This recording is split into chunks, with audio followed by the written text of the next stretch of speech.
Bueno, ya lo leían ustedes, fin del cepo día 1. ¿Qué pasó con las cotizaciones? ¿Cómo se movió la calle? Vamos a contarte y a mostrarte cómo vivió Mendoza la primera jornada con un solo dólar en toda la República Argentina. Igual hubo trapitos vendiendo, lo hacían a un valor bastante más elevado. Y sí, un 10-12% de suba del oficial, pero también una baja del MEP y una baja del Blue. Exactamente. Vemos el informe.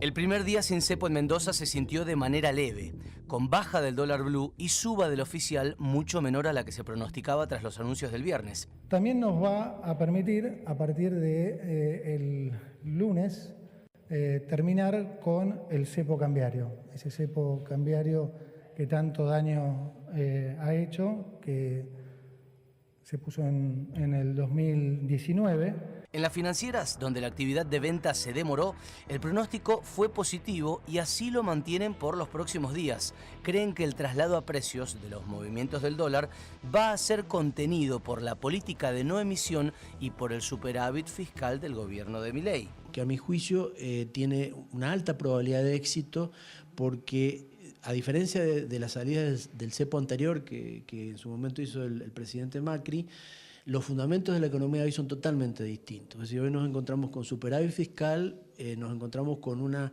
decisión firme del gobierno de no emitir pesos, con lo cual hay una escasez de pesos en el mercado. Eso hace que, el nuevo esquema facilite la inversión externa, porque nadie entra en una economía si después no puede salir. Ha habido algún recaudamiento de precios que ya se registró durante las semanas anteriores, que se reflejaron en el índice de inflación del mes de marzo.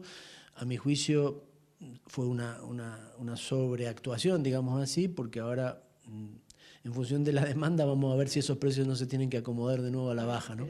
Así, el dólar tuvo 4 valores a lo largo de las primeras 8 horas en las que trabajó el mercado.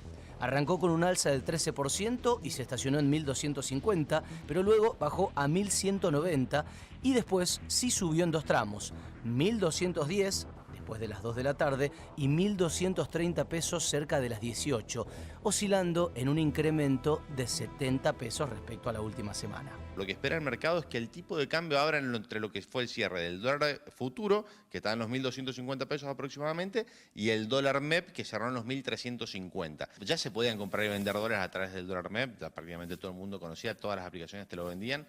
Lo que va a traer esto va a ser mucha estabilidad. ¿Qué vamos a esperar acá en adelante? Que el tipo de cambio no tenga grandes sobresaltos. Primero, porque la macroeconomía argentina está ordenada. Y segundo, porque el gobierno va a tener muchísimo poder de juego, porque la realidad es que la comunidad internacional se ha alineado en conjunto para ayudar a Javier Milei a sacar el país adelante. Para la bancaria, el impacto en la suba del oficial sí va a repercutir en salarios, aunque admiten que no hay restricciones en la venta de dólares que sean distintas al control que ya se hacía en otras épocas. Ha implicado indefectiblemente una devaluación. De hecho, hoy arranca el dólar, el que el viernes había cerrado a 1.080, hoy arranca a 1.250 y se ha establecido entre 1.250 y 1.190. Indefectiblemente va a impactar en los precios. Y termino con esta reflexión. Ese porcentaje de devaluación implica que los salarios disminuyeron su poder de compra entre el viernes de los anuncios y hoy que abrió el mercado en ese mismo porcentaje. En cuanto a los dólares financieros, el MEP tuvo una baja importante, ya que operaba como una alternativa al Blue, que por cierto no está totalmente desaparecido. El MEP se redujo en 142 pesos respecto a la última semana, donde operó cerca de los 1.388 en algunas terminales. Este lunes ya se exhibía más abajo, 1.246 para la venta, es decir, 16 pesos por encima del oficial. Por último, la jornada fue más que positiva para las acciones de las empresas nacionales en Wall Street. 15,8% hacia arriba, por ejemplo, para Banco Macro, 11% para YPF, entre los que más subieron, desatando una mesurada pero importante euforia en el gobierno.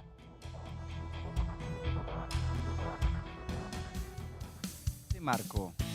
Con ese marco, ¿cómo se comportaron los principales números de la economía para hacer un resumen de la jornada y tratar de poner en contexto y ver qué significan?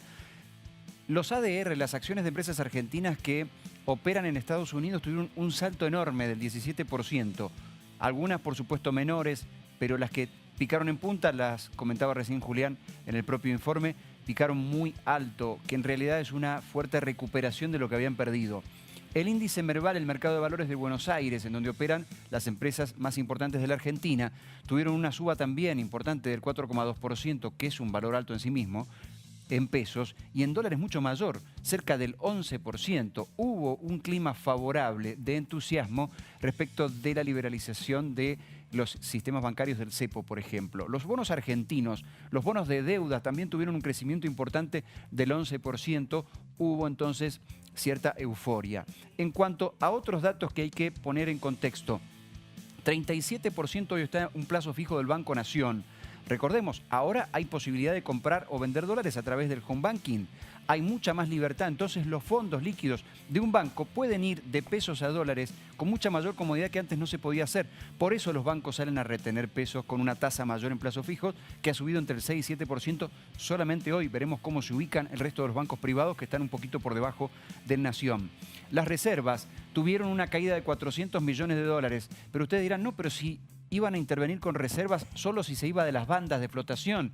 Bueno, es que en realidad esto no tuvo que ver con intervención en el mercado cambiario, no se jugó el Banco Central, no podía operar, sino con ventas y compras al exterior. Por eso perdió dólares y las reservas están en 24.300 millones de pesos. Pero hasta mañana, porque mañana entra la primera entrega del Fondo Monetario Internacional, del acuerdo que cerró el último viernes con anuncio de volúmenes. Van a tener 20.000 millones de dólares disponibles para la Argentina y 12.000 vienen de un solo saque, de una sola entrega, y entran mañana. Por lo tanto, mañana va a haber una fuerte recomposición de las reservas. Y esto también es un dato importante que habla de cierto clima. El ministro Caputo, ministro de Economía de la Nación, colocó más deuda, recambió en realidad buena parte de esos bonos y lo hizo mayormente a dólar linked. O sea, los que volvieron a prestarle al Estado por 5 billones de pesos lo hicieron fundamentalmente con cláusulas que permiten atar ese rendimiento de bonos a el dólar, a donde esté ubicado el valor cuando venzan esos bonos. Es un dato no menor en la calidad de la deuda. El gobernador de la provincia, Alfredo Cornejo, habló de esta salida del cepo y llamó la atención sobre las necesidades que también tienen las pequeñas y medianas empresas. Bien, gracias Pablo. Y vamos a aprovecharte para hablar de la faz política que deja todo esto. Hoy habló Alfredo Cornejo y por supuesto se refirió a cuál es su mirada sobre la economía, el acuerdo con el fondo y también la parte política. Él sostiene mucho esto de para que se calmen las aguas económicas el gobierno necesita una victoria en octubre.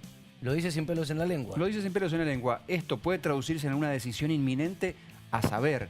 Por lo pronto dice, Mendoza incluso está condicionada a que el gobierno le vaya bien este año. Que es una buena noticia que se libere el cepo, así que eso lo vemos como positivo. Es una buena noticia que se libere, que haya mayor libertad.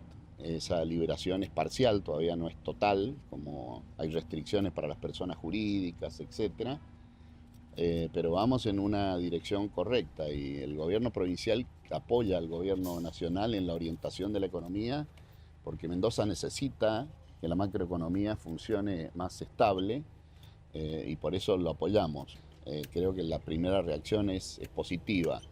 Y también corremos el riesgo que haya un pequeño salto inflacionario, lo corremos.